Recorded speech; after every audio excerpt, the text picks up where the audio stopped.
నమస్కారం TCN news కి స్వాగతం ముందుగా ముఖ్యాంశాలు ఈ నెల 17వ తేదీలోగా వరద బాధితులకు సహాయం అందజేస్తా ఏలూరులో ప్రకటించిన ముఖ్యమంత్రి చంద్రబాబు నాయుడు కొల్లేరు ఉప్పుటేరు వరద ప్రాంతాలను ఏరియల్ సర్వేతో పరిశీలన గోదావరి ఎగువ ప్రాంతాల్లో పెరుగుతున్న వరద నీరు అప్రమత్తంగా ఉండాలన్న అధికారులు విజయవాడ వరద బాధితులకు తణుకు దాతలు అందించిన 10,75,000 రూపాయల విరాళం చెక్కులను అందుకున్న ఎమ్మెల్యే ఆర్మిల్లి తణుకులో పశ్చిమ గోదావరి జిల్లా అథ్లెటిక్స్ జట్లను ఎంపిక చేసిన అసోసియేషన్ ఉత్సాహంగా పాల్గొన్న క్రీడాకారులు మాధవరం గ్రామంలో ఘనంగా వినాయక అన్న సమారాధన తరలివచ్చిన పరిసర గ్రామాల ప్రజలు దేవరపల్లి మండలం చిలకవారి పాకల సమీపంలో మంగళవారం అర్ధరాత్రి ఘోర రోడ్డు ప్రమాదం 7 మృతి గోదావరి వరదల నేపథ్యంలో బాధితులకు పునరావాస ఏర్పాట్లు చేయాలి అధికారులను ఆదేశించిన అంబేద్కర్ కోనసీమ జిల్లా కలెక్టర్ మహేష్ కుమార్ తమను పర్మినెంట్ చేయాలని కోరుతూ ముమ్మిడివరం కూడెల్లో ప్రాథమిక ఆరోగ్య కేంద్రం స్టాఫ్ నర్సులు జీవో నెంబర్ 115 రద్దు చేయాలని డిమాండ్ ఈ నెల 17వ తేదీలోగా వరద బాధితులకు సహాయం అందజేస్తామని నష్టపోయిన పంటలకు ఎకరాకు 10,000 రూపాయలు పరిహారం ఇస్తామని రాష్ట్ర ముఖ్యమంత్రి నారా చంద్రబాబు నాయుడు ప్రకటించారు. ఉమ్మడి పశ్చిమ గోదావరి జిల్లాలో కొల్లేరు ఉప్పుటేరు వరద ప్రాంతాలను ముఖ్యమంత్రి బుధవారం ఏరియల్ సర్వే నిర్వహించి ఏలూరులో తమ్మిలేరును పరిశీలించారు. అనంతరం సర్సియారెడ్డి కళాశాలలో కొల్లేరు ఉప్పుటేరు తమ్మిలేరు వరదలపై అధికారులతో సమీక్షించి బాధితులతో మాట్లాడారు. అనంతరం చంద్రబాబు నాయుడు మాట్లాడుతూ పోలవరం ప్రాజెక్టును నదులతో అనుసంధానం చేసి రాష్ట్రాన్ని అన్నపూరుగా మారుస్తామని తెలిపారు. అలాగే పోలవరం పనులను వేగవంతం చేస్తామని చెప్పారు. గత ప్రభుత్వం తప్పిదాల వల్లే విజయవాడ నగరానికి ఎన్నడూ లేని విధంగా వరదలు వచ్చాయని అన్నారు. ప్రకాశం బ్యారేజీని దెబ్బతీయాలని కుట్ర చేశారని ఆరోపించారు. సత్ సిఆర్ఆర్ కళాశాలలో ఏర్పాటు చేసిన ఫోటో ఎగ్జిబిషన్ ను ముఖ్యమంత్రి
బెడ్విడ్స్ ఎవరు బెడ్విడ్స్ చంపేశారు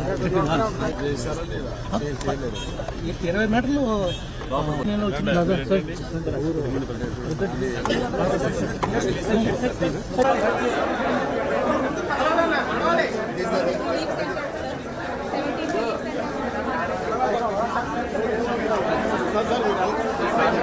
దానికి కూడా దగ్గర 70 సంవత్సరాలు పైబడింది. సాగర్ వచ్చింది, శ్రీశైలం వచ్చింది, ఇటీవల పులిచింతలు వచ్చింది, పైన జూరాలు వచ్చింది, ఆల్మట్టి వచ్చింది. కానీ ఇన్ని ప్రాజెక్టులు వచ్చిన తర్వాత కూడా ఇంత పెద్ద ఎత్తున నీళ్లు వచ్చాయంటే ఈరోజు వాతావరణంలో వచ్చిన మార్పులే దీనికి కారణం. ఒక్క కృష్ణా జిల్లాలో దగ్గర 2 రోజుల్లో కోడూరు అనే మండలంలో 50 సెంటీమీటర్లు వర్షపాతం పడింది. అంటే సంవత్సరంలో ఎంత వర్షం పడుతుందో అంత వర్షం 2 రోజుల్లో పడింది. ఆ నీళ్ళని కిందికి పోవాల్సిన అవసరం ఉంది. అదే సమయంలో గడచిన ప్రభుత్వం చేసిన తప్పిదాల వల్ల చాలా మేరకు గండ్లు పడితే ఆ గండ్లు కూడా పూడ్చలేని పరిస్థితి. తెలుగుదేశం ప్రభుత్వం దగ్గర 57 కోట్ల రూపాయలు శాంక్షన్ చేసి ఆధునీకరణ కింద బుడమేరులో పనులు చేయాలని ఆ రోజు శాంక్షన్ చేస్తే రాజకీయ కారణాలతో దాన్ని క్యాన్సిల్ చేసే పరిస్థితికి వచ్చారు. అది క్యాన్సిల్ చేసి కనీసం వీళ్ళ తెలివితేటలుంటే వాళ్ళు సొంతంగానే పనిచేయాలి, ఆ పని కూడా చేయలేదు. దీనికి అదనంగా బుడమేరు మొత్తం ఆక్రమణకు గురి చేశారు. ఎవడికి దొరికింది వాడు అమ్ముకునే పరిస్థితికి వచ్చారు. తప్పుడు రిజిస్ట్రేషన్లు చేశారు, బిల్డింగ్లు కట్టారు. ఎక్కడికక్కడ నీళ్లు పోవలసిన బుడమేరుని ఇష్టానుసారంగా అక్రమ కట్టడాలకు నాంది పలికే పరిస్థితి వచ్చారు. ఒక పక్క ప్రకృతి ఓసారి మన పట్ల చిన్న చూపు చూసినప్పుడు ఇలాంటి వరదలు వస్తూ ఉంటాయి. అదే సమయంలో మనం కూడా కొన్ని వాతావరణంలో పెనుమార్పులు వచ్చే విధంగా మనం కూడా చేశాం. కాబట్టి ఇప్పుడు చూస్తూ ఉంటే ఎక్కడ చూసినా క్లౌడ్ బరస్టింగ్ అంటే ఆకాశంలో ఉండే మేఘాలు ఒకేసారి వర్షంగా మారిపోయి ఒకే ప్రాంతంలో కుంభవృష్టి వర్షం వచ్చే పరిస్థితి వస్తూ ఉంది. ఇవన్నీ వచ్చి మళ్ళా మనుషులు చేసే తప్పులు ఇప్పుడు ఇక్కడ చూసాం. ఎక్కడ చూసినా ఒక డ్రైన్ కూడా తవ్విన పాపాన పోలేదు, ఒక కాలువ తవ్విన పాపాన పోలేదు. ఇంకో పక్క ఎక్కడ చూసినా తప్పుడు బిల్లులు వేసుకొని తినేసే పరిస్థితికి వచ్చారు. అన్ని పాపాలు వీళ్ళు చేసిన పాపాలు మన పట్ల శాపాలుగా మారాయి. ఈరోజు మన అందరం కూడా ఇబ్బందుల్లో పడే పరిస్థితి వచ్చింది. నేను చాలాసార్లు మీకు అందుకని నాకు 10 రోజులు పట్టింది. మొదటి 2 రోజులు నేను అధికార యంత్రాంగాన్ని ముందుకు పోమన్నా పోయే పరిస్థితిలో కూడా లేరు. అక్కడి నుంచి నేను అక్కడే ఉండి కడాన మీరు ఒకసారి చూస్తే బుడమేరులో దగ్గర 5 రోజులు రామానాయుడు అక్కడే ఉండి గండ్లు పూడ్చే పరిస్థితి వచ్చారు. ఆ గండ్లు పూడ్చారు కాబట్టి విజయవాడకు వచ్చే నీళ్లు ఆగే పరిస్థితి వచ్చింది. మంత్రి తిలకించారు. ఈ కార్యక్రమంలో రాష్ట్ర మంత్రులు కొలుసు పార్థసారథి, నిమ్మల రామానాయుడు, పార్లమెంట్ సభ్యులు పుట్టా మహేష్ కుమార్, కలెక్టర్ కె వెట్రిసెల్వి, శాసనసభ్యులు పాల్గొన్నారు.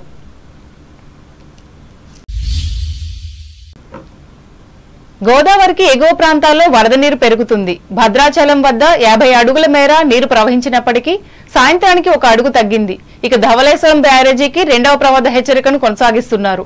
ఇక్కడ నీటి మట్టం పెరుగుతున్న నేపథ్యంలో 14.67 లక్షల క్యూసెక్కుల నీటిని సముద్రంలోకి విడుదల చేశారు.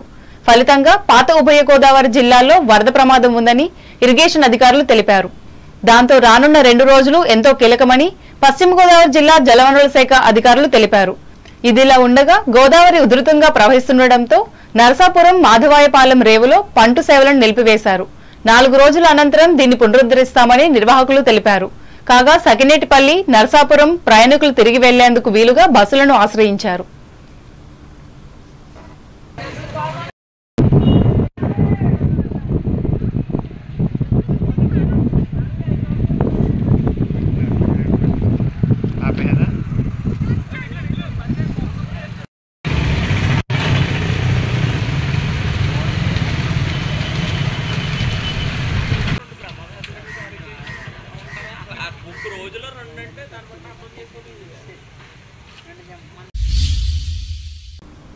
లంక గ్రామాల ప్రజలు అప్రమత్తంగా ఉండాలి. ఎటువంటి పరిస్థితులు తలెత్తినా ఎదుర్కోవడానికి అధికార యంత్రాంగం సిద్ధంగా ఉందని జిల్లా joint collector T Rahul Kumar Reddy తెలిపారు.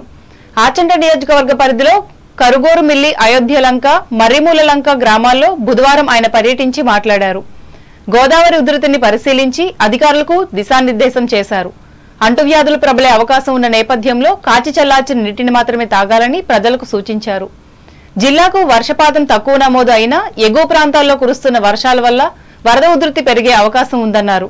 లంక గ్రామాల ప్రజలు అత్యవసరమైతే తప్ప బయటకు రావద్దని హెచ్చరించారు. అధికారులకు, సిబ్బందికి షిఫ్టుల ప్రకారం ప్రత్యేక విధులు కేటాయించామని, క్షేత్రస్థాయిలో ఉండి ఎప్పటికప్పుడు పరిస్థితిని గమనిస్తూ అప్రమత్తంగా ఉండాలన్నారు. ఆయన వెంట RDO M Achyuta Ambarish, DSP NBM Muralikrishna, ఇన్ఛార్జి తహసీల్దార్ D Suguna Sandhya, MPDO P Narasimhaprasad, మత్స్యశాఖ సహాయ సంచాలకులు సిహెచ్ వెంకటేశ్వరరావు, వివిధ శాఖల అధికారులు ఉన్నారు.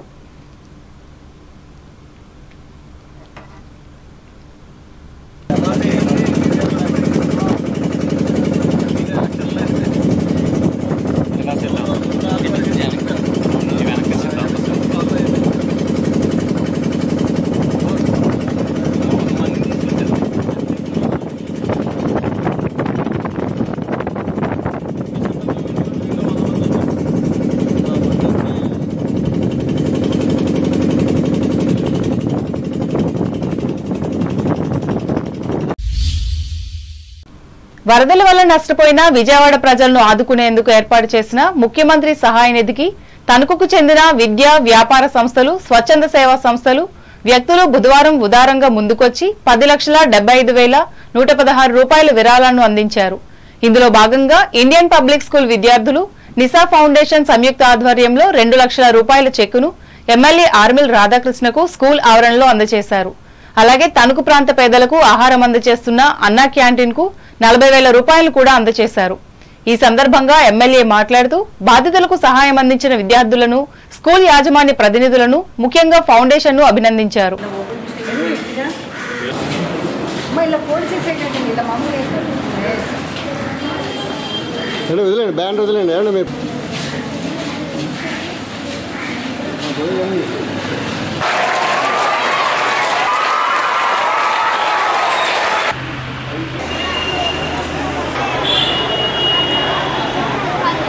రాష్ట్రంలో ఉన్నటువంటి అన్ని ప్రాంతాల నుంచి కూడా ముఖ్యంగా మన తణుకు నియోజకవర్గంలో అనేక మంది వారికి ఇతోధికంగా సహాయం చేసి వారికి అండగా నిలబడే విధంగా ముందుకు రావడం జరిగింది.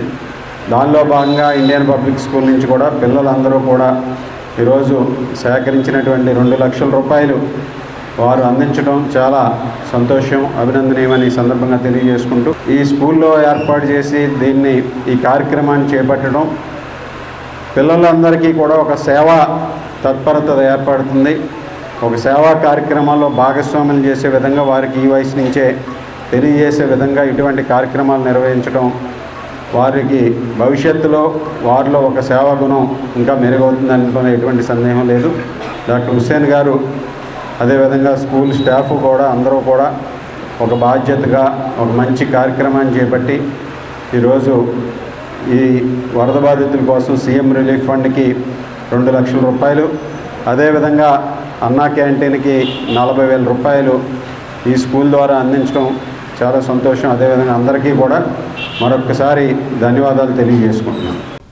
ఈ కార్యక్రమంలో సంస్థ వ్యవస్థాపకులు డాక్టర్ హుస్సేన్ అహ్మద్, ప్రధానోపాధ్యాయులు వివిఎస్ఎస్ ప్రభు, ఫౌండేషన్ కు చెందిన డాక్టర్ రషీద్, డాక్టర్ అయేషాలు పాల్గొన్నారు.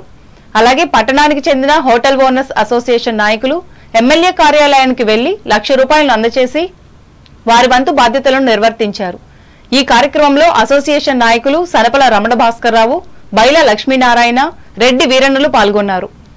వీరితో పాటు petrol bunk association 1,50,000, doctor Bhogavalli Venkatrao 1,00,000, వేల్పూర్కు చెందిన పోలేపల్లి సూర్యచంద్రరావు దంపతులు 1,00,000, అఫీషియల్స్ క్లబ్ తరపున 1,00,000, ఎన్ఆర్ఐ బౌల శ్రీనివాస్, బౌల రమేష్ సోదరులు 1,00,000, శ్రీకరి ఎంఆర్ఐ స్కానింగ్ సెంటర్ తరపున 50,000, శ్రీకరి డయాగ్నోస్టిక్స్ 50,000, పులి ఆంజనేయులు 25,000, కంటిపూడి రాంబాబు 20,000, డాక్టర్ దొమ్మేటి వెంకట సుధాకర్, 22వ వార్డుకు చెందిన వరసిద్ధి వినాయక కమిటీ తరపున కీర్తి శివప్రసాద్, గుర్రం నారాయణరావు, సింహాద్రి వెంకటరత్నం, బోడపాటి నారాయణరాజు, సీని గోపాలంలో ఒక్కొక్కరు 10,000 అందచేసి మానవత్వాన్ని చాటుకున్నారు.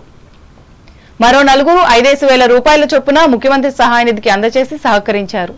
ఇదిలా ఉండగా తణుకుకు చెందిన Karumanchi foundation, Indian red cross సొసైటీల సంయుక్త ఆధ్వర్యంలో కార్యకర్తలు విజయవాడ ముంపు బాధితులకు నిత్యావసర వస్తువులు, ఆహారం, పళ్లు, రొట్టెలు, దుప్పట్లను పంచిపెట్టారు.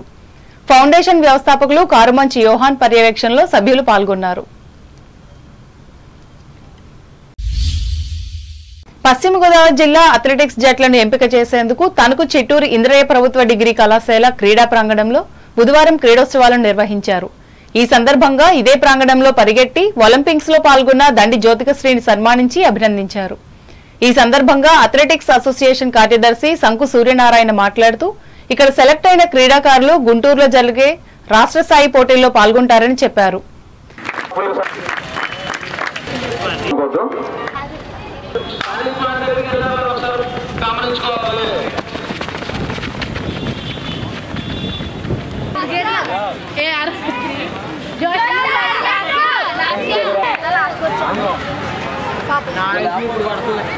ఆధ్వర్యంలో జిల్లా అథ్లెటిక్స్ జట్ల ఎంపికలు జరుగుతుంది. ఇక్కడ సెలెక్ట్ అయినటువంటి విద్యార్థులు నాగార్జున యూనివర్సిటీ గుంటూరులో జరిగేటువంటి రాష్ట్ర స్థాయి పోటీల్లో పాల్గొంటారు. మా తణుకు పట్టణం నుండి ఒలింపిక్స్ వరకు వెళ్ళి భారతదేశం తరపున పాల్గొని పశ్చిమ గోదావరి జిల్లా లేదా ఆంధ్రప్రదేశ్ ఖ్యాతినే కాకుండా మా తణుకు పట్టణాన్ని ఒలింపిక్స్ వరకు తీసుకెళ్ళినటువంటి మా తణుకు అమ్మాయి శ్రీ దండిగా జ్యోతిగా శ్రీని మేమందరం కూడా ఈ సందర్భంగా సత్కరించుకోవడం జరిగింది. ఈ అమ్మాయిని ఆదర్శంగా తీసుకుని చాలామంది విద్యార్థులు ఒలింపిక్స్కి వెళ్తామంటూ కూడా చాలా ఇన్స్పైర్ అవుతున్నారు. అది అంతగా మాకు చాలా ఆనందంగా ఉంది. మరి ఈ అమ్మాయి ఈరోజు ఇక్కడ అరకొరక వసతులతోటి ప్రాక్టీస్ చేసి చాలా కష్టాలను ఎదుర్కొని సుమారు 10 సంవత్సరాలు కష్టపడి ఈ అమ్మాయి ఒలింపిక్ స్థాయి వరకు వెళ్ళింది. ఈ కార్యక్రమంలో అధ్యక్షులు చింతకాయల సత్యనారాయణ, మానేపల్లి శ్రీనివాస్, కోశాధికారి కె బాబురావు, వ్యాయామ ఉపాధ్యాయులు పాల్గొన్నారు. దేశవ్యాప్తంగా నిర్వహిస్తున్న భారతీయ జనతా పార్టీ సభ్యత్వ నమోదు కార్యక్రమాలు తణుకులో కూడా కొనసాగుతున్నాయి. ఈ మేరకు మెయిన్ రోడ్లోని వినాయక గుడి వద్ద బుధవారం కొత్తవారిని సభ్యులుగా చేర్చుకుని పాతవారి సభ్యత్వాన్ని పునరుద్ధరించారు. ఈ సందర్భంగా పార్టీ జిల్లా ప్రధాన కార్యదర్శి కొవ్వూరు వెంకటరెడ్డి మాట్లాడుతూ కేంద్రంలో మోడీ ప్రభుత్వం నిర్వహిస్తున్న అభివృద్ధి సంక్షేమ కార్యక్రమాలకు విశేష స్పందన వస్తున్నట్లు చెప్పారు. అందుకే అధిక శాతం యువత పార్టీ సభ్యత్వం తీసుకునేందుకు ఉత్సాహంగా ముందుకొస్తున్నారని వివరించారు. ఈ కార్యక్రమంలో పార్టీ నియోజకవర్గ కన్వీనర్ ఐనంపూడి శ్రీదేవి, నాయకులు కామర్సు కిరణ్మయి, బొల్లాడ నాగరాజు, రాసబత్తుల అనుకుమార్లు పాల్గొన్నారు.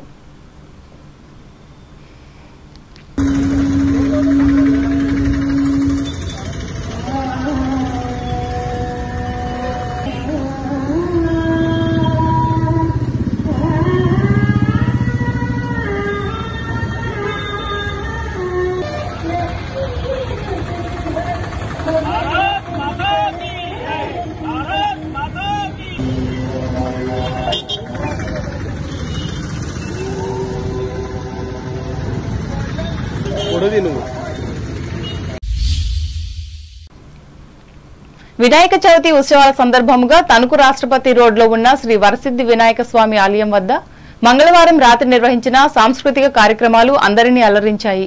ఇందులో భాగంగా పట్టణానికి చెందిన మహానట కళామందిరం నృత్య పాఠశాల వ్యవస్థాపకులు, ప్రముఖ నాట్యాచారులు కాకరపర్తి కామేష్ శిష్య బృందం కూచిపూడి జానపద నృత్య ప్రదర్శనలు చేసి అభినందనలు అందుకున్నారు. 15 మంది చిన్నారులు తమ ప్రతిభా పాఠవ్యాలను ప్రదర్శించి నృత్యానికి ఉన్న ప్రాధాన్యతను చాటి చెప్పారు. ముఖ్యంగా భావములోన హరహర ఈశ్వర, పద్మావతి కళ్యాణం, సంక్రాంతి సంబరాలు, వేడుకొందామా లాంటి నృత్యాలను మెచ్చిన జనం చప్పట్లతో ప్రశంసలందించారు. ఈ కార్యక్రమంలో నిర్వాహకులు, విద్యార్థుల తల్లిదండ్రులు పాల్గొన్నారు.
ఇప్పుడు వాణిజ్య ప్రకటనలు.